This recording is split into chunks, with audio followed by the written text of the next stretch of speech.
will turn white. Your face will turn green. Your eyeballs will pop with pressure. Because our doomsday shows the living. For your strength, you're gonna need an awful lot. When you see our shocker pictures, so terrifying. Welcome back to Lost Legacies, a Hidden City Book Company production. I'm Sam. I'm Matt. And we're here today with another brand spanking new episode for our spooky season. And boy howdy, I feel like we're in for a treat. This is the second time I've seen this movie. Still my top movie of the year, and I kind of don't know if anything else is going to top it. Maybe Frankenstein, maybe not. We'll see. But yeah, today Matt and I are talking about 2025's Sinners, written and directed by Ryan Coogler. Matt, what'd you think of the movie? I loved it, dude. It was great. Yes, I definitely agree. Like, I don't know if any. Granted, I don't watch a lot of movies, but I don't know if any other movie this year even comes close to this. Yeah, like it's just it's solid. I think it's also really crazy how the best movie of this year, and like there's already Oscar talks for this since like it came out, but the fact that it's a horror movie just speaks volumes. Like I'm like, whoa, like this is insane. Yeah, I feel like there's another horror movie this year that people were saying, yeah, this is probably one of the best movies of the year. I don't remember what it was. Do you think it was Weapons? Maybe. I know Weapons got a lot of hype. I don't really know what the reception was. Yeah. So. No, I think the general consensus was that Weapons is one of the top movies of the year. Also released by Warner Brothers. So, with that on top of Superman also doing pretty well, I think Warner Brothers is having a pretty good year. That's why they pushed back Mortal Kombat. Yeah, because they said we've already made more than enough money this year. Let's try and make money next year. So they pushed it like it was a bit. It was like over like 6 months. It was supposed to come out, I want to say, in like September or October. Yeah, something. And they like pushed that. it to April. I was like, wow. Yeah. That's nuts. That's wild. Yeah, man. So like everything about this, the acting, the script, the cinematography, just everything about this was so good. But because it's me, the best part was the music. I'm like, dude, like this is. I mean, like without a doubt, like this is kind of the weird thing because like Delroy Lindo straight up told Ryan Coogler after he read the script, he's like, I don't see this as a horror movie. This is a drama. Like this is just true to life to the experience, and he even had like input on like changing up some scenes and like how certain scenes played out. But yeah, like when you really get down to it, this is like a horror historical drama musical. Kind of, yeah. Like not in like the traditional like musical sense, with like, oh yeah, like it. I know there's a specific phrase, but like all of the music is happening in the scene. It's nothing that like the world doesn't really know about. Yeah, it's like not everybody's spontaneously busting out into song and dancing, but like they are in these specific moments. You know what movie it's similar to? Streets of Fire. Streets of Fire. I was just thinking about that. Yeah. In a way, like you're not wrong. Like that's also like a musical where it's like, yes, like we have built in these areas where we are allowed to do that. We're allowed to just bust out into song and sing, but it's all under the pretext of, and rock shows. The idea of that, Streets of Fire is about like rock and roll concerts. This is about like the blues, but like blues concerts. But the fact that they center it around music gives it the leeway to to just go for it, to play it, Yeah. it's not like Grease, like you said, where they just spontaneously start singing and dancing, and you're Yeah. like, what is that normal for this universe? Was this in their Yeah. head? Like, who knows, Uh, so yeah, I mean, yeah, I mean, I don't know how you could do that in a way that doesn't revolve their plot or themes don't revolve around music. You know Hmm. what I mean? Like, yeah, I don't know. Like, I think it's specifically because like there's a stage or this is a party. This is where the music is expected, you Hmm. know? So Hmm. they're all like in-house bands, so they're able to do that. Um, I guess you could also compare it to the Blues Brothers, because although there are moments Mm. where everyone does burst out into song and dance, for the Yeah, most part, uh, it does feel like almost like a mix of the two. A lot of it is just bands playing on a stage, definitely. but because of the movie, the type of movie it is, we're gonna sit there and watch the full 3 to 5 minute song. Yeah, You know? yeah. Like we're still gonna have Aretha Franklin like coming out, from behind the counter to like Yeah, sing, this whole yeah. this whole song, And that But yeah, that part was very musical like, and then the yeah. part with where With everyone's like singing and dancing in the streets, you yeah, the know. Ray Charles part, yeah. Yeah, but there's other parts, especially the climax and then like when they go to the country western bar where it's just like, no, Yeah, they're on stage performing, but we still treat it the same way, you yeah. know. And that's very much what this movie had. They set it up. It's such a in a way it's like a love letter to just uh the blues, Oh, you know, 100%. Yeah. and it's just like, Yeah. and we're gonna take our time and we're gonna show it. And I'm like, nice, nice, Even okay. yeah, like even just like from the start, like once we like meet the twins, Hmm. what Sammy joins them, like once we get what is it? Uh Wang Dang Doodle. Like once that song like starts to come in, it's like that's when it really becomes like kind of an almost like history of blues, Right. like in this musical form. Hmm. Yeah, Is even that just it? Which part is that song? that's like it's kind of just background music, but it's after the twins pick up Sammy, and then once Stack and Sammy go off on their own into town. Mm. That's kind of the song. Oh wait, no, I'm sorry. That's when Smoke goes off into town because Hmm. he's gonna do business, and Yeah. get everybody to come. Like that song that's playing in the background, like that's Wang Dang Okay. Doodle. Okay. Yeah. Yeah. Like everything everything about it, and the plot and the character arcs and character traits, it all revolves around music, and I Yeah. absolutely loved it. Yeah. Even the vampires are musicians, and I'm like, dude, this is really rad. And you never really think about it, but like, yeah, vampires would be musicians because like they live longer than anyone. They have the Hmm. time, they would probably be some of the best musicians. Yeah, Although probably. that is something you could delve into because it's like at what point does your losing your soul and humanity affect your art? You know what I mean? Yeah. Which But which like they kind of get into, in this one, you kind know. of, yeah, yeah. But Uh but even then, it's more like uh, it just like vampires themselves. It's like it's twisted. mhm. I have no doubt about it that like there's feelings in their singing in their songs. And Remick, was that his name? Yes.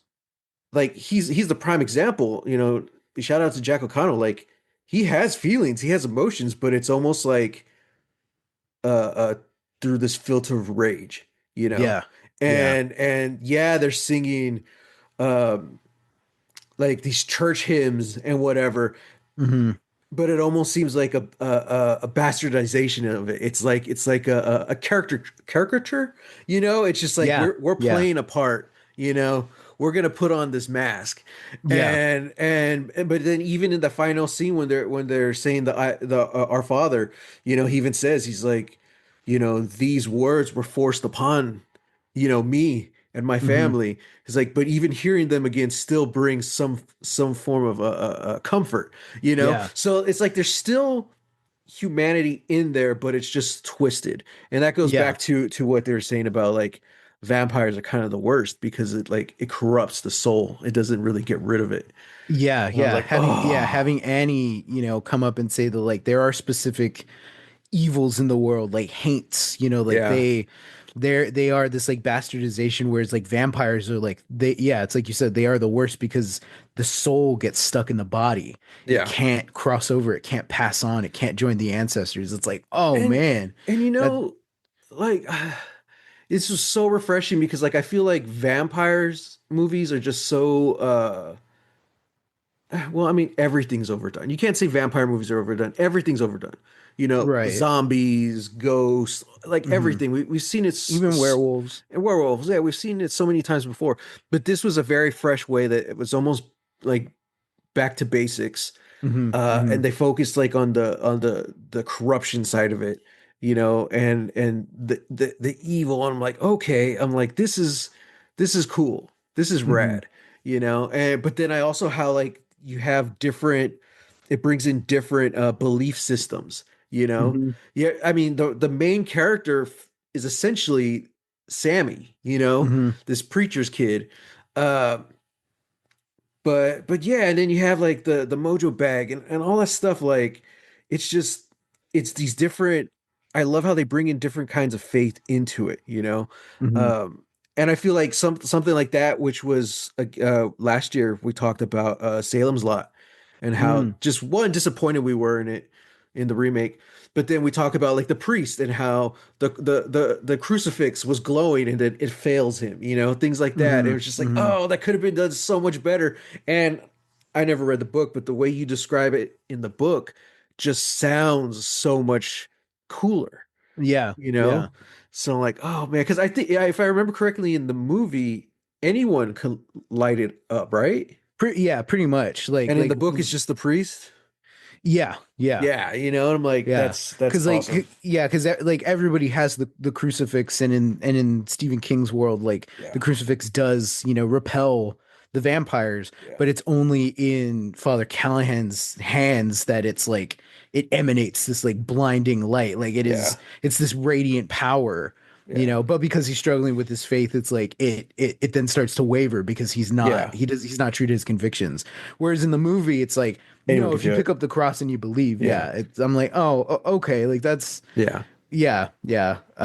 yeah. Which now that we've like parsed into the subject of religion, I kind of wanted to pick your brain on this Hmm. because you know that like again like Salem's Lot was kind of like that big point for us where it's like, oh, okay, like this is a modern vampire movie that brings in faith Hmm. into into the equation, because I feel like one of the things that gets dropped a lot and pretty quickly in vampire movies um is that aspect of faith.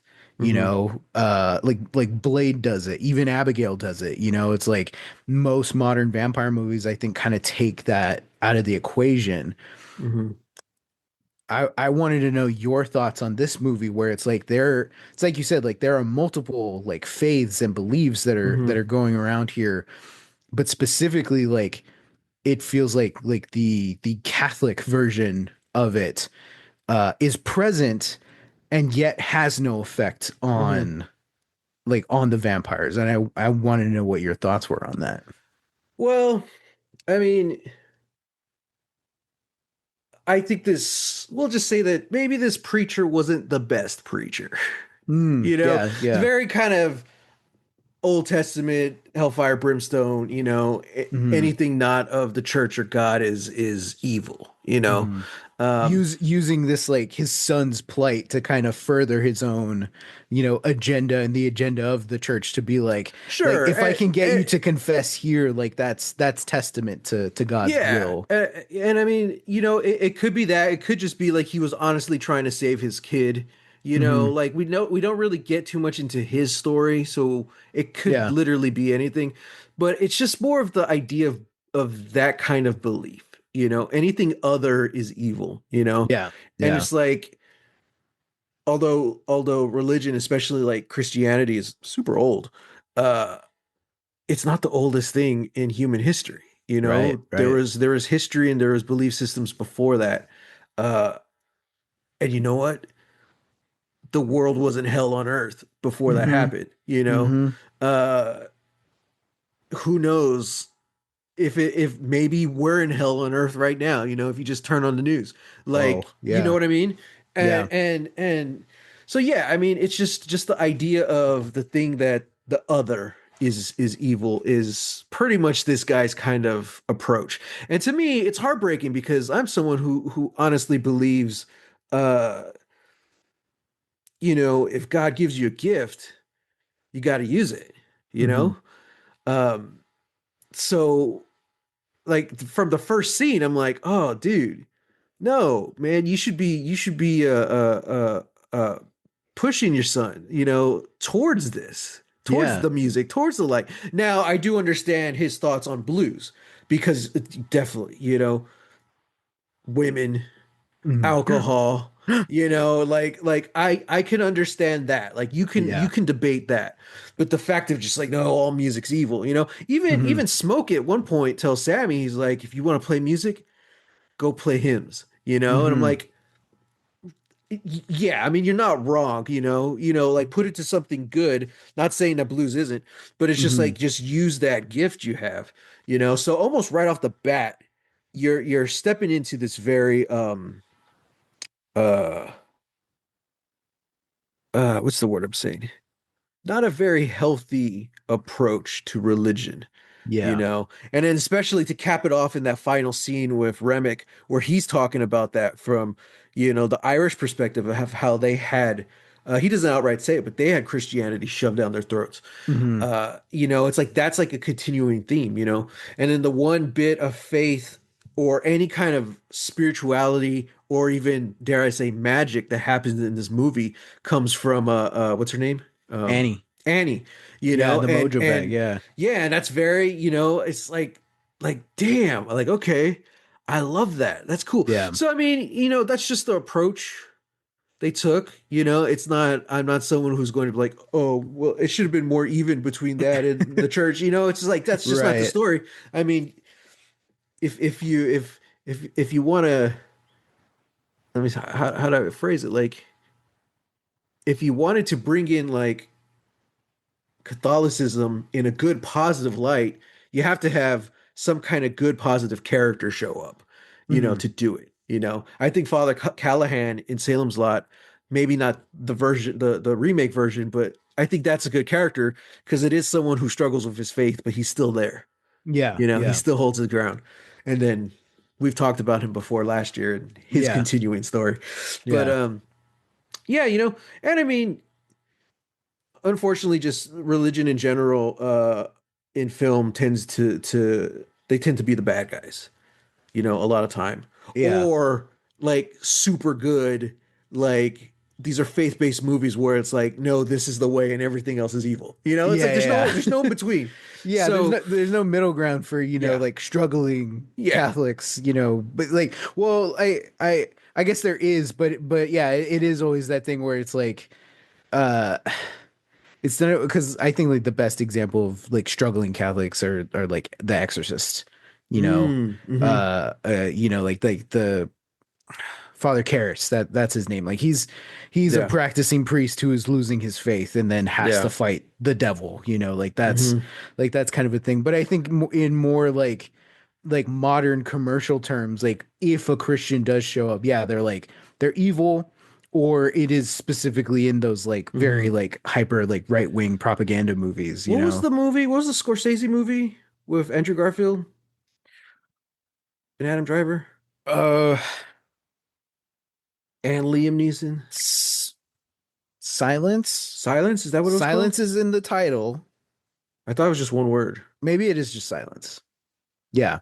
Yeah, where they're like Jesuit priests going to Japan, right? Something like that, yeah. Yeah, yeah. Yeah. Um, yeah, I mean, you know, and like you can't really fault that on anyone, you know, if that's the story you want to tell, because Christianity has a long, long, bloody history, and for a lot of people, they're the bad guys. You know what I mean? Yeah. So yeah, that's the story Ryan Coogler wanted to tell, and like I can't really fault him in that. It would have been nice to see like different aspects, like maybe both faiths kind of uh work, but that would have required like Sammy's character to be more involved with it. And I think Yeah. that kind of would have taken away from his character because his story is very much about like leaving. Not so Yeah. much leaving the faith, but like just leaving home and leaving his father. That's what his story is about. Yeah. Yeah. So, and that kind of would have muddled things if you start like if I love the very, very last scene, the post-credit scene where he's playing in the church by himself. Yeah. And then he finishes and he just looks up to, we don't see it, but he's looking up at the cross. Yeah. I'm like, oh man. I was like, that was good, and again, he's singing, is it what song is he singing? This little lad of mine. Yeah, I'm like, that's perfect. That's Sammy. That's his gift. Yeah. And like it's so sad that the faith slash his father is what pushes him away from it. Yeah. When that should have been the thing that solidified it. Yeah. And I was like, damn, that sucks. But also on topic of music, don't get angry Okay. and don't laugh. Uh-oh. But I was getting some Miami Vice vibes from this. Okay, like Oh, I said I wasn't gonna laugh. Interesting. no. Interesting. So Expand like, on that, so the please. way they use the music and the way it ties in, with what you're seeing, we get a couple of montages in this, and they're Yeah. done well. I was like, yes. But then you get the scene between Stack and Mary on the dance floor, and like everything around them goes quiet, the music goes quiet, and you have like this like electric guitar and maybe a harmonica just wailing in the background, Mm-hmm. and Haley Steinfeld, Michael B. Jordan are just acting their asses off, Mm-hmm. and they're not straight up saying I love you, I care for you, when that's what they really want to say. And I'm like, Mm-hmm. dude, this is Miami Vice. This is Don Johnson, except it's in a nightclub, and instead of like the blues wailing in the background, it's a synth. I'm Yeah. like, this is straight up a Miami Vice scene. And I love it. And now I'm like, I want Ryan Coogler to produce my Miami Vice movie. So help me write I'm it. about it. I'm about it. Yeah, Yeah, I yeah. want Michael B. Jordan to play Tubbs. So I'm There like, you there we go. go. There you go. Ah, man, dude. Yeah, the music Are you was gonna be Crockett? no Robert Pattinson is. Oh, oh. Yeah, yeah, yeah. Okay. Yeah, no, I'm in. I'm bought in on that movie. Michael Mann, Ryan Coogler producing, Matt Jimenez writing. I want to There you play go. the young Edward James Olmos in this. You could. What's his name in that movie? You could. Or in the show, I forgot. But I don't remember. but he's like the chief. He's like the captain or whatever, and he's this kind of older grizzled guy. But I'm like, we can make him young. Screw Yeah. it. Yeah. Yeah, The yeah, early days. Early yeah. days.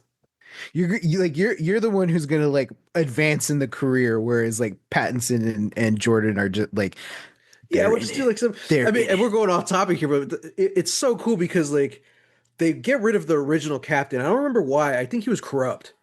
Oh, okay. But then so Edward James almost comes in later in the show, and all of a sudden these hotshot cops have to follow the rules. Mm. And how do they do it? They bring in like the baddest, meanest, toughest dude to lead them. And you're like, oh, this guy just spent like 10 years undercover with the cartels. You're like, oh, Oh, okay. yeah, This yeah. isn't like a Commissioner Gordon or a nice, like a nice friendly police officer stepping up, ranking. I was like, no, this guy's like a Sure. hardened veteran, and he demands and he gets the respect of Crockett Yeah, and Tubbs. And I'm like, dude, that's rad. that's So rad. all I'm saying is, Ryan Coogler, help me write the script. Well, it's interesting too because Michael B. Jordan will play both of them. Why not? Crockett and Tubbs. oh man, here we go. Well, it's interesting because like this is Ryan Coogler's first like original movie. Right. Yeah, yeah. Because Fruitville Station, based on a true story, Hmm. and then Creed and Black Panther both exist as IP. Right. So that was something that he was very interested in and excited to do, like just to have his own his own story, Hmm. and never thinking of like sequels. As Yeah. he was writing, he was like, I'm not thinking of a sequel. Like he wanted the he related this as to a very good meal. You Hmm. have your appetizers, and then you have your courses, and then you have your dessert, and that's it. Like you're done. Hmm. Um, Now I think Warner Brothers has been like kind of vying because it made all the money that it did. They're like, hey, like we could do a sequel. And I think he's toyed with it and he's thought about it, but he doesn't know exactly like what it would look like, or if he would even want to do it. Yeah. Which, I think is fine. Yeah. I like the idea of exploring more in this universe, but it's also kind of a thing where it's like it's it's the thing where it's like you did the most interesting story. You did the story that like Yeah. needed to be told. Yeah. And anything else, like this is the most significant moment in every single person, every single character in the story's lives. Hmm. Nothing else tops this, you know? It would be interesting. Like I think it I, w- would. I, I would be interested in like the Choctaw like vampire hunters. Oh, for Like go sure. do a movie about I them, would love to see that. I wish they you were in it know? more I do because it too. was a cool little tease. But like, I would like to see something with like Stack and Mary now, like maybe modern day. Mm, yeah, yeah. But it would have to be done right. And Ryan Coogler, he knows how to do right, you know. That's true. That's So it true. would definitely be something about, struggling with your immortality. Hmm. Um, like I love the final scene where they go back and they talk with old Sammy. And I'm Hmm. like, dude, this is cool. Like, Yeah. and you could still do the thing, he even tells Smoke, he's like, I'm incomplete without you. Well, what does like a century of that do to someone? You Yeah. know? Uh so that would be interesting, you know. And I don't know. It would just be it'd be really cool to see what happens with him and Mary. Do they grow tighter over that 100 years, or do they end up starting to resent each other? These are little Hmm. things we never really get to see in the vampire world because technically she's the one who made him. You know, Yeah. so it's like in the power dynamic, she should be the one in charge. So it would be interesting to Yeah. see how that plays out. Um, but yeah, like he's incomplete without his brother. How does that affect his relationship with Hmm. Mary? You know, Hmm. are they do they get to a point in time where they're more I don't know, they only eat bad guys? Who knows? It could be anything. Or Right. or it's like when we're talking about the whole corruption, the spirit, the corruption of the spirit and like its rage. She's like, so are they only going after, you know, Klansmen? Like, Mm. who Hey, knows? Like there's so that many could different be routes you could a take. killer movie right there. Right? Yeah. Like, Following these like two immortal vampires what, killing all these bigots, like forever. where does that hate take you? Yeah. So you could do that. I really wouldn't mind a prequel about Remick. Like, Mm. that's kind of the easiest thing a lot of properties do. They're like, oh well, let's find out more about these bad guys who we already know die. I'm like, "Ah, I'm not interested." But Remick was Yeah. such an interesting character. Jack O'Connell's a fascinating actor who, even though he's not on screen a lot, he steals the scenes every time he is. 100%. Yeah. And I'm Yeah. like, I want to know more about these Irish vampires. Hmm. Like you Well, and could you also, could bring him into the other vampire hunters, into their story, yeah. and see like what leads him to this movie. Hmm. So I don't know, man. Yeah. And especially too, because like, if you think like timeline wise, like how much story is there, like Yeah. the what Remick is talking about, where like the Catholics quote unquote drove the snakes out of Ireland, which was Hmm. pushing out all the other faiths and beliefs, in place of Catholicism. That I don't remember the specifics, but it was a very long time ago. And I think the number between that incident and the time period where Sinners takes place is about 1300 years. Oh, geez. So he's old. I love the way he dies too, because it's like he's Yeah. not just another vampire. And that's the thing too. We never really get into the power dynamics of it, of Hmm. everyone saying like we're all the same here, we're all equal. I'm like, but Hmm. you're not. Like this Well, guy's your boss. that's kind of a thing that you just have to see like play out, Yeah. which I kind of like, like there we have like the initial like, okay, they're vampires. Yeah. Here's how we kill them and here's how we protect ourselves. And it's so quick because I feel like, yeah, Ryan Coogler's on the same level as like, I know horror movies. Everybody who watches this knows horror movies. Here's the rundown. Yeah. But where we see like how the vampire powers, Yeah. actually are and how they affect everybody around. It's all in it's all in the movement, it's in the speech. If you notice how Remick is always the first person to start something and then somebody else will follow him, like when he pulls out the guitar so they can sing Pick Poor Robin Clean. He's the first one that starts it, and then the other two like are also there.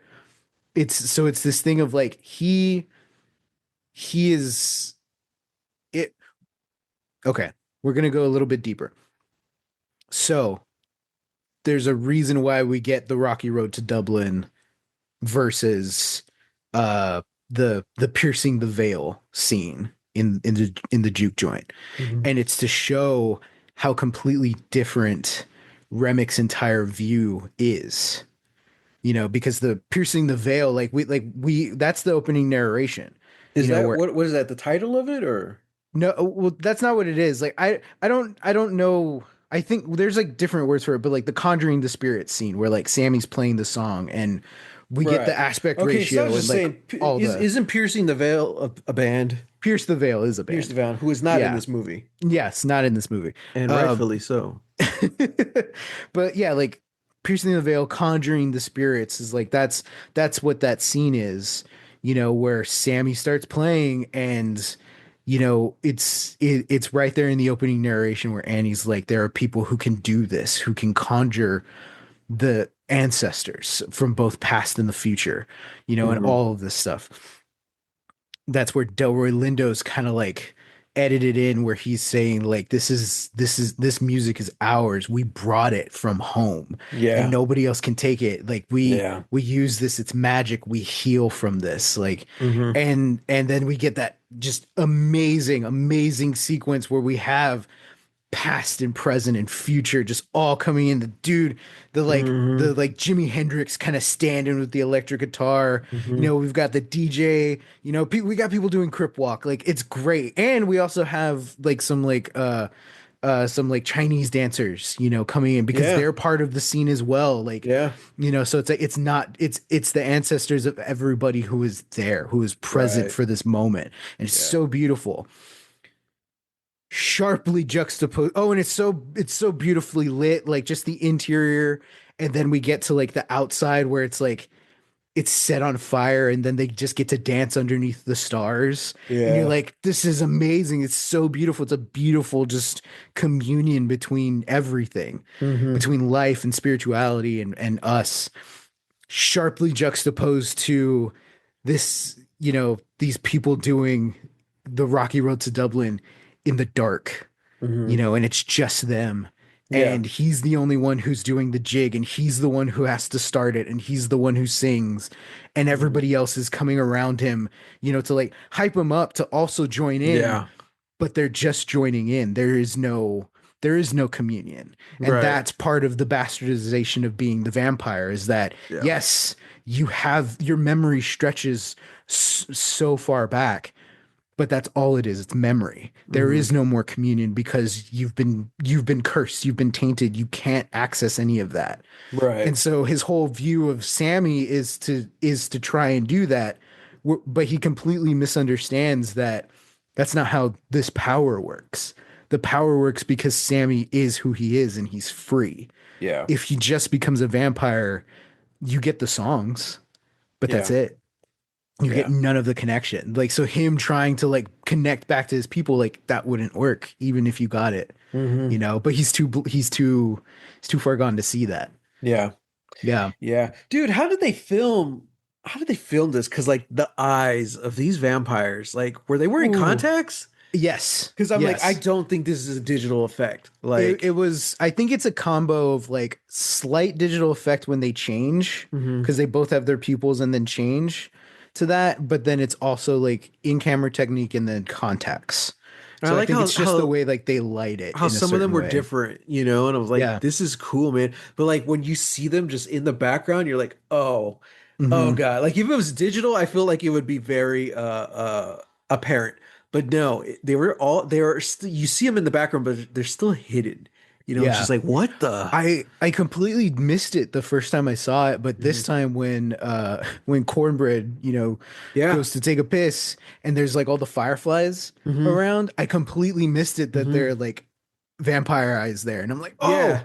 oh And man. like Like, even he doesn't see it. Like I'm just like, yeah. oh crap. Yeah. Yeah. Yeah. And Dang, it's an dude. interesting detail that like every vampire's eyes are yellow except for Remix, who's are red. Yeah. Yeah. Yeah. So, yeah, man. That oh, dude, that whole scene of like all the different spirits from the different eras of music. I was just like my jaw was on the floor. Like Mm-hmm. this is incredible, you know. Mm-hmm. And the music was phenomenally done by Ludwig something. I don't remember his name. Goranson? Yeah, the Yeah. Mandalorian guy. Yeah. You know, and then but mixing that and playing that score like over the blues songs that they're Mm-hmm. playing, beautiful. I was just like, this is chaos, you know? And Mm-hmm. like kind of like jazz, but it was just like a controlled chaos, and like I absolutely loved it. Yeah. Um, yeah, man, this whole time I was watching the movie, I was like, you know what? It wasn't that scary. Honestly, I feel like the scariest part was the opening when Sammy goes into the church and we keep getting those flashes of Remick and everything that's going to happen. I was like, oh God, because like there isn't even audio cue for it. It's just like a flash. So, and if there Yeah. is an audio cue, it's like delayed. Because I remember seeing like the flash, the image before the audio. I was like, oh damn. But yeah, so I was thinking like, man, if it wasn't for the scares, if it wasn't for the gore, if it wasn't for the sex, if it wasn't for the violence, Dad would really like this movie. I had that exact same idea. I was like, man, like Yeah, there's so much of this that dad would really love. yeah, And then everything you just listed is like, nope, that yeah, he won't like it. He won't yeah. do it.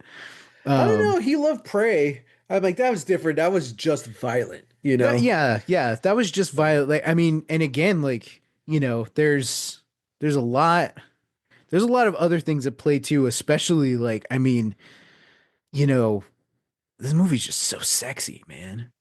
Yeah, It's yeah. sexy, but also like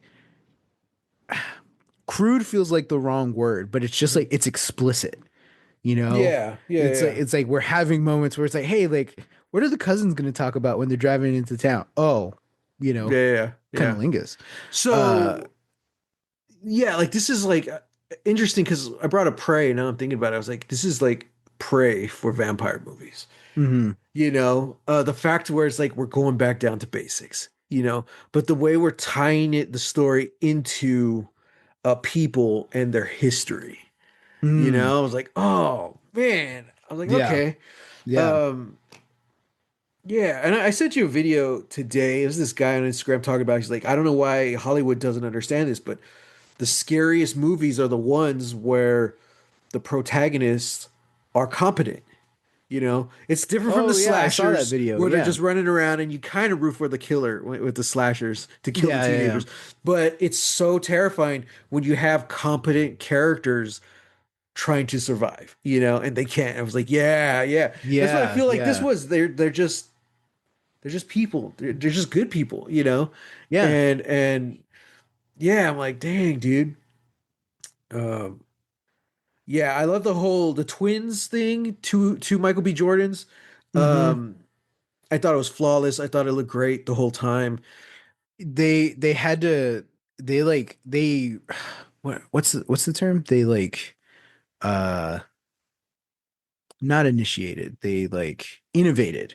They Uh-huh. innovated a way to like to do these two things. So like there was a body double Yeah. who, like who was there for a lot of it, but they also had to like redo the scenes like with Michael B. Jordan as both Smoke and Stack, Right. but they also had this giant like rig on Hmm. his face called the Halo rig, which Hmm. is able to like do facial recognition and capture, like to the millisecond Yeah. these things. So like, so yeah, it's very interesting. Like looking at the behind the scenes where like Michael B. Jordan's wearing his costume, for the whole take, but he's got this big ass, camera rig essentially on his head, Yeah. like doing the whole thing. And I'm like, that's crazy. And then he's got to, however many takes it takes to get that performance. Now Hmm. you got to go switch costumes and do it again the next day. Yeah. It's like that's So insane. the way it looks like they did that, they said about 50% of the time, because the other 50% they just did like the split screen, and you could kind of Hmm. tell like there are scenes where like okay, they're separated, but there's Yeah. other scenes where the angles move and stuff, and they're more interacting. You're like wow, Hmm. like that's where it really shines. They said that opening moment at the very beginning where we see them for the first time and they're passing the cigarette between Hmm. between each other, said that was sort of like the true test for the audience Yeah. and for them as the production, because like it's not just passing a cigarette to each other. It's Stack has to roll it, Yeah. has to hand it to Smoke. Yeah. Smoke has to light it with a period accurate lighter, Hmm. has to get the puff, has to pass it. It's like Hmm. that's so intricate. And then you have to remember, like, this is essentially one man doing this twice, Yeah. at the same time. And it's like, yeah, so that was It's kind of a thing. impressive. It scared producers, but Ryan Coogler was like, no, Yeah. we got to get it. We got to get it. And yeah, And like, it was if never you the believe that, original. you're in. That was never the original goal, to have Yeah. Michael B. Jordan play both of them. So I'm like, so um that's awesome. I think Yeah. originally it was going to be him and Chadwick Boseman, right? I think they said that. Yeah. Yeah, and then after he passed, it was Jonathan Majors, Yeah. and then all of that stuff passed, and we're like, oh crap, okay. Yeah. So they just Mike, just do it Mhm. yourself. So Robert Pattinson isn't available, so do it we, yourself. he was a maybe, but Yeah, he's too yeah. expensive. Um, But yeah, speaking of expensive, there's all this behind the scenes stuff out at this point, and I love hearing about it and how like all the costumes were from the Blade movie that Marvel was working on, Mhm. and it's been stalled for so long they never did anything with it. So they Marvel and Disney sold the costumes to Ryan Coogler for this Yeah. production. I was like, damn, that's cool. Yeah. Um, but yeah, I love the dynamic between the twins. It's really interesting because you kind of start off and like Smoke is very he seems like the rock, the anchor, which he is between the two of them, and Stack is definitely like the wild card. Hmm. At least that's the way it's presented at the beginning. He's like, what he tells Sammy, watch his back because he can't do it himself. You know, Hmm. but then you start seeing like the humanity, in Stack a little more than Smoke. When Sammy starts playing, he's just like really shocked. He's like, holy crap, it's like, damn. Yeah. But then, you see the way he's willing to cut a deal to the people. He's like, these people work hard in the fields. Hmm. We need to give them a place to relax and enjoy themselves. Yeah. And Smoke's just on business. He's like, no, we can't do this. I'm like, oh, that's a really interesting dynamic. They could have easily gone just two different directions, but Yeah. instead it's like, no, they felt like real people. They both had complicated lives, and goals, and I'm Hmm. like, damn, like that's rad, you know. And I love the romances, between Smoking Annie and then Stack and Mary, and I'm just like, crap, this is good. This is Yeah. damn good. Yeah. So, and it sucks when people die, you're like, damn, that sucks. I love how long it takes to get the action going. We spend time with these I do characters. too. We build the world. They set up they turn the barn or whatever into the juke. I'm like, Hmm. damn, like I love how much we're taking our time here. Yeah. So yeah, dude, like it's really rad. It's Kind of reminded me of like From Dusk Till Dawn. It yeah. kind of had that vibe. Like it really takes a while for the first vampires to show up. Which is both From Dusk Till Dawn and The Faculty. Yeah, Coogler said were big inspirations for the movie. yeah. And you can tell. I will say though, when you bring up The Faculty, one disappointment I did have was no one inside had already turned. So when they throw the guy's body out, it's like, oh crap. I'm like, okay, so who's the vampire? Yeah. And it turns out it was none of them. I'm like, oh, okay. I mean, I get that. I I was a little bummed. I was like, damn. I was a little bummed too, but I also like that it's like, well, we like one, we have seen that so many times where like there's Yeah. a secret thing amongst us, Yeah. that scene was very inspired by the thing as well, Right, you right. know. But but also in a way where it's like like this movie is also like playing into a lot of like things that we know about vampires and vampire movies, but there is a little bit of like a subversion of expectation. There is a little bit of comedy here where it's like, oh wait a second, we went through this whole ordeal eating garlic. We thought Delroy Lindo was it for a second, and it's like, okay, no.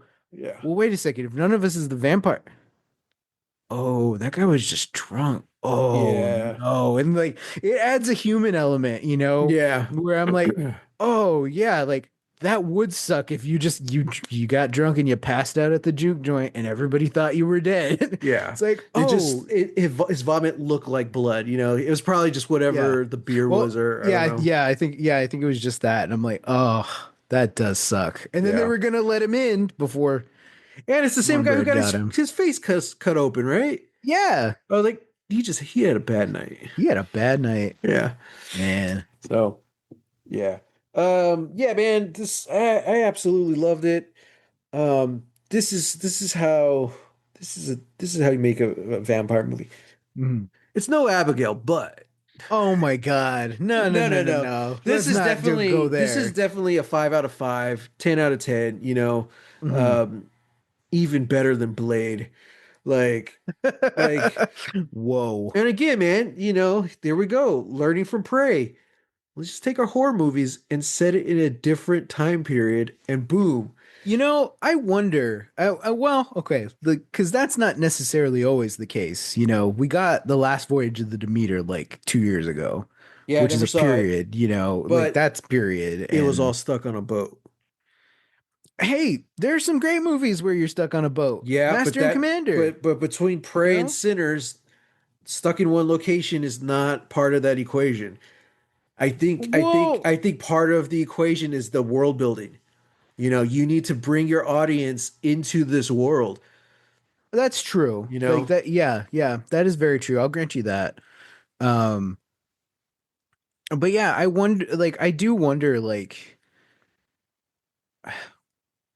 this is an interesting thing because I feel like we're at a weird time in like cinema right now where like I don't know I don't know what we're doing.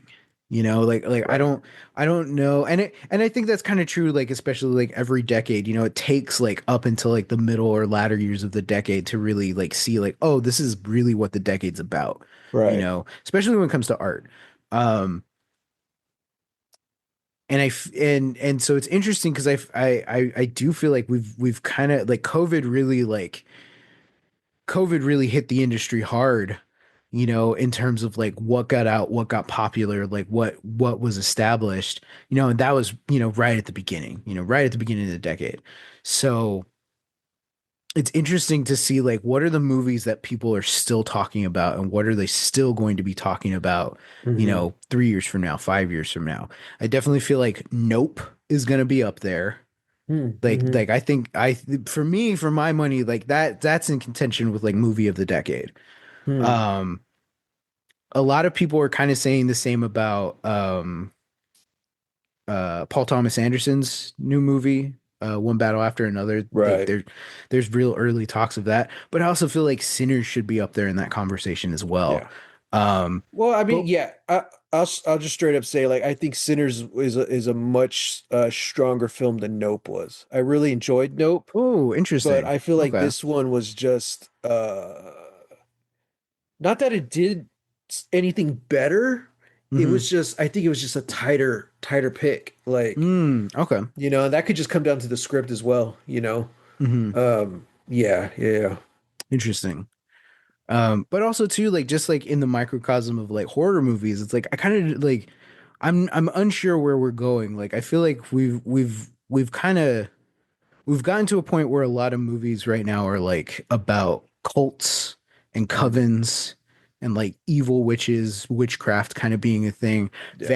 Vampires are always like, it's interesting. I think they said that like vampire movies are like a recession indicator. Mm-hmm. So the fact that like we're getting more vampire movies now is like, Hmm. yeah, that recession, it's it's hitting Hmm. or it's coming. And but yeah, like I don't know, like I'm kind of just thinking like where are we going from here? Like what do vampire movies look like after Sinners, or Yeah. like like what's I guess what I'm looking for is like what's going to be the next thing, I that really scares us. like I don't really know on the scare factor or like from horror movies, but like just looking at these past 5 years of film, I Hmm. really think this decade is going to be the decade that hopefully resets everything. Mm, Like I think even before well, let me see. Like how do I A, AI has been on the rise for a couple years now, but mm, now it's like really going full steam ahead. yeah. But even before that, I think we really since Avengers Endgame, since post Endgame, we've really lived in a world, we've lived in a society Oh God. where like we're just getting we got the superhero fatigue, even like I Mm, think it took me a little longer to fall into it, but even hmm. now, okay, we got the superhero fatigue, we're getting the franchise fatigue. uh we just want like really good stories, we don't need all the spectacle, and I Hmm. feel like Disney can't make something that's not spectacle anymore. Mm, yeah. And AI is only ever going to be able to make spectacle, Hmm. you know Or its so approximation of it. Yeah. yeah, so when you look at like the last 5 years, like you said, Nope, Sinners, Dune. If you want to talk about a franchise movie that people are going to keep talking about years from now, it's Yeah. probably going to be Dune. um Even though I wasn't a fan of the first one, I love the second one, and it's one movie, come on. Yeah. You know Yeah. what I mean? So yeah, like it's really about telling, like just putting these stories into these really good storyteller hands, Hmm. and seeing what they could do with it. And I think as we further trot down this path of AI slop, and mix that with franchise fatigue and things like that, like I think we're going to start being pulled more into stuff like this, which Yeah. right now that still isn't the case. Like Hollywood is still struggling, you know. Yeah. But I don't know. Maybe that's what this decade is going to end up being. Like either the reinvention of like the artist or the death of the artist. One of Mm, the two. yeah. Yeah. Yeah. But and of course there's outliers. Superman did fantastic and I loved it. To Hmm. me that was a good reset out of the superhero fatigue. But I also haven't seen like the last several Marvel movies or shows, Yeah. so I'm not really up to date. And I know you like Fantastic Four. I still didn't get to see it yet. So, Yeah. um, yeah. So that's what I think the 2020s are going to be. Okay. Kind of hopefully this entertainment reset of where we start putting more focus onto the artist again. Yeah, yeah, that's kind of what I'm hoping too. It's like if it feels like we've hit the apex of like, okay, we're like franchise pictures, after, Yeah. one after another, endless sequels, you know, uh we might I feel like this is going to be an interesting period, especially like seeing potentially what the next 5 years will bring. I'm really hoping that like we get more outliers like this, like Nope, Yeah. and we really get to see, like, even if it's not like, auteurs, coming Mhm. in and doing this thing. It's like I think pushing more of like the on one side, like the independent movie, Right. because like, I know a lot of people like to rag on that, but like independent movies have kind of been ruling cinema, You know, Yeah. like they're not making, you know, like a boatload of money, but Hmm. they're consistent, you know, and Yeah. they're consistently being made and pushed. And you know, like there is a market for it. And again, like even something like this, like if you took out a bunch of the supernatural stuff, there's a really good period drama here, you Right. know, that could potentially just be on its own. Yeah. Yeah. Um, but and yeah, so like I'm kind of hoping that we get like also like into that more, Yeah. like trusting the audience to sit with the movie and not have it be, you know, pure spectacle, you know, because Right. I feel like there's a lot of that in, you know, again, like, you know, we talked about Nope last time, like that, and then also in here where it's like there is spectacle, but Yeah. it is grounded within the performance and within the story, within the Right. characters. Right. Like in here too, it's like the music is the spectacle. And I Yeah. can't really tell you the last time I was really, really into a modern musical, you Hmm. know? So yeah, yeah, I'm hoping that we do like kind of like push more in that direction where Yeah. we don't have to have every single new movie that comes out is, you know, going to kickstart a franchise or whatever. It's like, Yeah. no, like we can just have Sinners and then let Ryan Coogler do whatever else he wants to do. Yeah. Which, you know, I was trying to get at earlier, but like the next project he has lined up is an X-Files movie. Right. Right. Right. You Yeah. know, so it's like, okay, like he is a fan of that like property, and I'm like, Yeah. yeah, I'm gonna watch it for sure. Yeah. You know, but like, yeah, I'm like, I want to champion his X-Files as hard as I want to champion like his next original movie. Yeah. Because if this is what he just has like as a baseline, I'm like, this is great. Now I Yeah. want to see more. Because you know, I also feel like one of the most talked about movies last year was Nosferatu.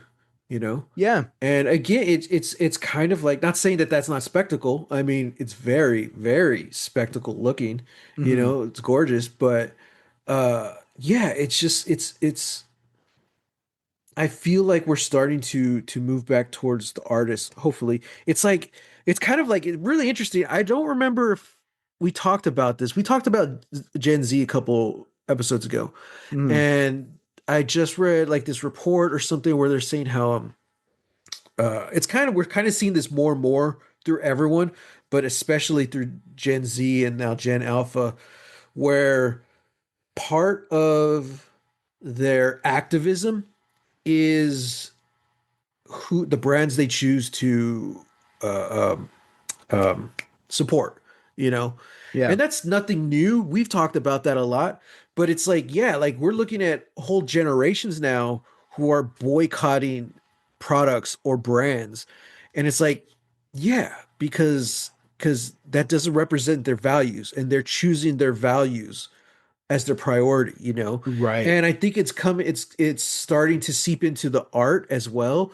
We want to know the brand. We want to know the story. You know, a lot of people don't like Jared Leto. Yeah. Tron Ares failed miserably, you Hmm. know. Granted, a lot of people said even if Jared Leto wasn't in it, this movie was gonna bomb. Like it just wasn't good. Yeah. But the Yeah. fact that like they even have Jared Leto in Fortnite now, they were really banking on this being a success, and it's like no. Hmm. Also, they should have made this movie like 10 years ago.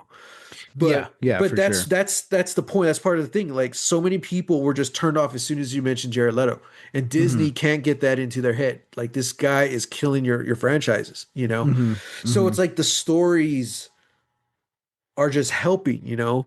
The fact that this wasn't supposed to be Michael B. Jordan double build film is like, oh, really? The fact that Ryan Coogler owns this movie, he Yeah. fought for this to own it. Yeah. That goes into the story, you know. Nobody is talking about Mission Impossible: The Final Reckoning. What they're talking about is Tom Cruise and the stunts, but nobody's talking about the movie now. Nobody's going to be talking about it 10 years from now. Yeah. You know, they'll still be talking about Tom Cruise though. Hmm. Speaking of which, Tom Cruise and Anna de Armas have split. They choose to Oh, remain professional. So good for her. Good for her. you're saying there's a chance, Yeah, put her in your Ryan Coogler produced Miami Vice movie. right? Oh, There you speaking go. of splits, Olivia Rodrigo apparently is splitting from her production and management team, and she's not seeking other management. People are Interesting. thinking she's trying to build her own. I was like, oh, okay. Ooh, I'm about it. Okay, or I could call her OR, but that just sounds too informal, so I call her I or now. I thought we were calling her Orod. Oh, that's right. Oh, Rod. Yeah. You know, the more personal we get, the shorter the name. Oh, Yeah, yeah, true, yeah. true. Soon you're just gonna call her O. Oh, Hmm. yeah. Um, so yeah, the your story that you're making matters, but also your story matters. Yeah. I hate using the word brand because it's a very business type of thing, but Yeah. like the story around your story matters, so the behind the scenes of Sinners matters to a lot of people. Yeah. Yeah. And that gets butts in seats. Now, as far as the future of theaters, I do not know because Yeah. Yeah. Hollywood's struggling right now, and that there's no end in sight. you Yeah. know. But as far as it really, it's kind of hopeful to see that people are gravitating towards these. I see. I wouldn't even call this like this stuff indie, even though you Oh know. yeah. Like no, I But wouldn't either. I was yeah, just but I using know it what you as mean. like How like for the another indie term. movies Yeah. in general have been like dominating. So, Hmm. yeah. So I'm hoping we continue down that path, Yeah. and we'll just see what happens. So, um, yeah. All in all, great movie. Hell yeah. I'm glad you had fun. Yeah, can't wait for the sequel. Where was my Sinners popcorn container? What would it have been? What would it have been? It would have to be something ridiculous, you know. Yeah, Yeah. I don't know. No, nobody got their head cut off because I was gonna say it could just be a head. Uh Yeah, but it's always like somehow like themed. There's like they're oh, usually it's the good themed. guitar. It's a guitar, like the It's broken the guitar. yeah, That would it's be the cool. well, no, like it's the full guitar, but then you open up the silver, like Yeah. the silver part, and all the popcorn goes in there. Yeah. Yeah, yeah, Then you got to also like dig your hand in to like grab the guitar and yeah. grab the Yeah. popcorn on the inside. Oh man. There you go. We did Yeah. it. Hey, Um theaters, call me. You're yeah. welcome. The only thing we didn't really talk about was the actual ending. I loved it. I love how, Oh yeah, yeah. you know, Stack and Mary are still around in the Hmm. 90s, right? And they go visit Sammy. I Hmm. it has one of those things where it's like Lord of the Rings, like it doesn't know where to end, except I was like, okay, I really like this. I don't like that they go to the end credits though, and then they pop up. Yeah, like that feels like a holdover from like Marvel, you know, Yeah.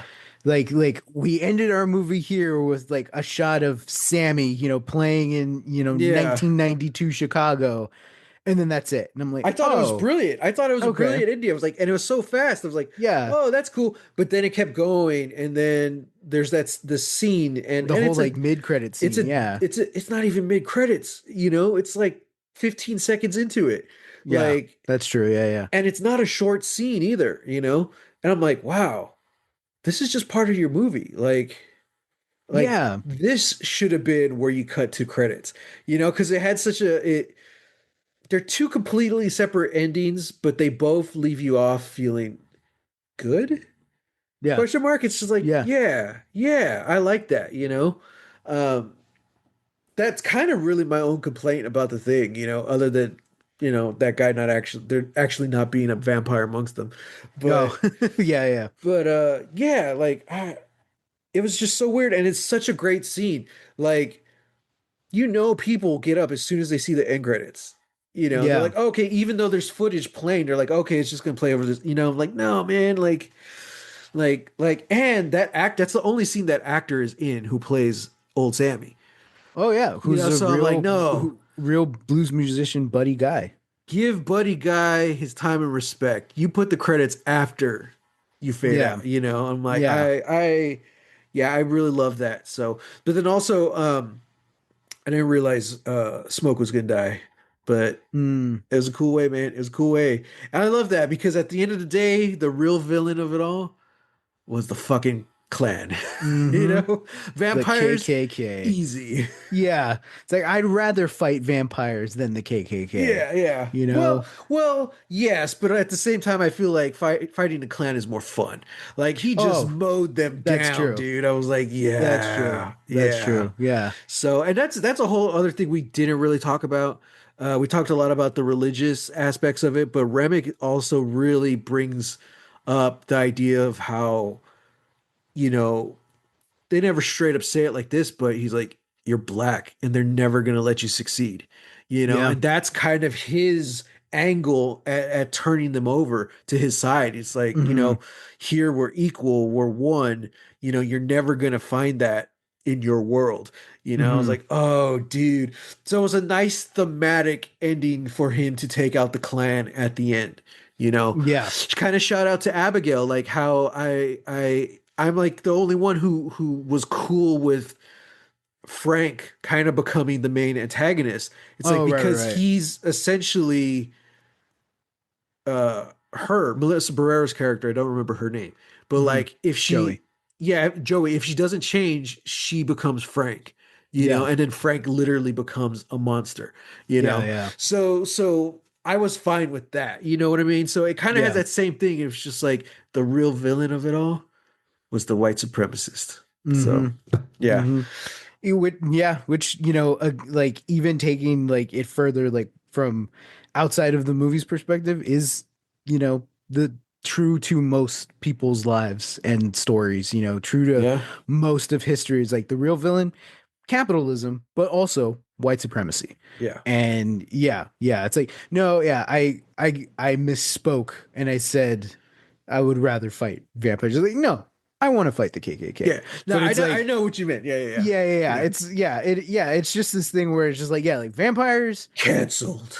Oh man, canceled. There you go. Well, that's my time. Thank you very much. Uh, uh, but no, it's like, oh, what it is that like vampires, while terrifying, are easier to fight. You know, Right. because it's Yeah. like I know the enemy, I know what you're doing, I know what you're coming. Whereas like, there's this like the scary part is just how casual, that dude is, and just Yeah. how like there's blood on this saw floor, and they're like, I thought you said you cleaned this up. Yeah, we did. Yeah. It's just like, come on, he's calling them boy. He Yeah. straight up says the clan doesn't exist with a smile. It's like, bro, I Yeah. know, I know. Yeah. It's like even without like telegraphing to the end, it's just like, no, we know. Like Yeah. even if he wasn't clan, it's like I know you're bullshit because it does exist. Yeah. So yeah, the fact that he's the Grand Dragon and gets taken out, I'm like, yeah, and he suffers. Like he gets Yeah. shot pretty bad, and then he gets mowed down And by he's a still fucking Tommy gun alive. and still alive. Yeah, he's like, Yeah, I was like, yeah, yeah, yeah, there you go. So yeah, learned your yeah. lesson. Boom. There That's you all that's go. all I want from my villains. I want them to learn their lesson before they die. Yeah, So is that yeah. so much to ask for, Hollywood? You know? So yeah. Yeah. Um yeah, but speaking of I was trying to find a good transition, but I can't. Speaking of complicated protagonists and antagonists, Uh-huh. next week we're going to be diving into our final, Ugh, I know, we our just started. final Halloween movie of the season. We're dusting off the shelf and we're pulling out our retired Lost Legacy correspondent, Dad. He will be joining us next week. Ooh. We're doing something a little different. Okay. We're watching something we've all seen before, plenty of Okay. times. But we're going to be discussing Young Frankenstein just in time for Halloween. Oh boy. I, you know, I think Mom had that idea, and I was like, it's weird because It was a while ago, yeah. we always talked about something like at least one of us hasn't seen, so it's that perspective. But like Young Frankenstein's something we watch at least once a year, Hmm. So we've seen it so many times, and we've talked about it so many times amongst ourselves. It's going to be an interesting episode. Hmm. I hope we just don't show up and we're like, yeah, it was good. That was good. was good. Or it's just us recounting the jokes in the movie. Yeah, we're just which gonna is recount all usually the what jokes. happens when we like talk about it. Yeah. Uh, Well, I'll say like that. Yeah, that'll be interesting. And I'm also planning on doing just personally like just diving a little bit into like different Frankenstein movies. Oh yeah. Because I watch, I'm gonna watch Frankenstein, the new one soon. Mm-hmm. And there are some that are like I want to show Kat, and then of course there are some I have to rewatch, and Young Mm-hmm. Frankenstein's on the list. And I think I got some interesting perspectives or an interesting take on Young Frankenstein. So Okay. yeah, that's cool. That's Sounds great. good. I'm Yeah, it'll be excited. fun. So that's going to be our Halloween episode Yeah, and on a for high note, yeah, we'll end on a high note, And I think, hey, all the movies we watched this year, bangers, solid. bangers. Last year, Salem's Lot kind of brought it down. So Yeah. and we loved Coherence, but it wasn't really a horror movie. So it felt like a kind of imbalanced kind of Halloween season. Yeah. But this year, I think we did some solid choices. Yeah, we did. Who knows Good job, Matt. what next year is gonna be? Ooh, 'cause we Nothing got but plans. bad. Nothing but bad. 1 stars all Yeah, across the board. Yeah, yeah. Evil Bong and Birdemic are on my list. There we I don't know go. I don't know what you're Yeah, gonna we're bring. gonna do the Whitney Moore marathon. So yeah. But okay. As always, thank you for joining us, guys and gals and vampires. Hmm. Guys, gals, and vamps. Um, I didn't open this episode, so I don't know why I'm trying to end it. I I'm like, know. wait, what You am I just kind of supposed to took say? over, and I'm like, okay, that's fine with me. What am I supposed to say? Everybody, thank you for tuning in for another exciting episode. Oh, that's Join right. us next time where we're talking about Young Frankenstein. It's gonna be nothing short of a hoot and maybe a couple of hollers. Exactly. You can find us on the socials, #Lost Legacies. We'll find it everywhere. Yeah. Oh, we need a sign off. Let's see. What's our sign off for this time? Until next time. Damn. Yeah. We set a precedent, man, and it's really tough. I know. This is what's killing us. This is what's killing engagement on YouTube for sure. Yeah, They're like, no. just end the video. You said the damn episode. Yeah, I got nothing either. It's gonna come to us like a day later. Yeah, I'm gonna be editing this. I'm like, oh, I should have said this. Yeah. Well, sorry to disappoint y'all, everyone. Podcast is canceled. We've lost it. We've lost our juice. Yeah. We got no sign off. So I guess until next time, get lost. Get lost. I feel like a failure. This was a good episode until now. Wow. We did good. We did great.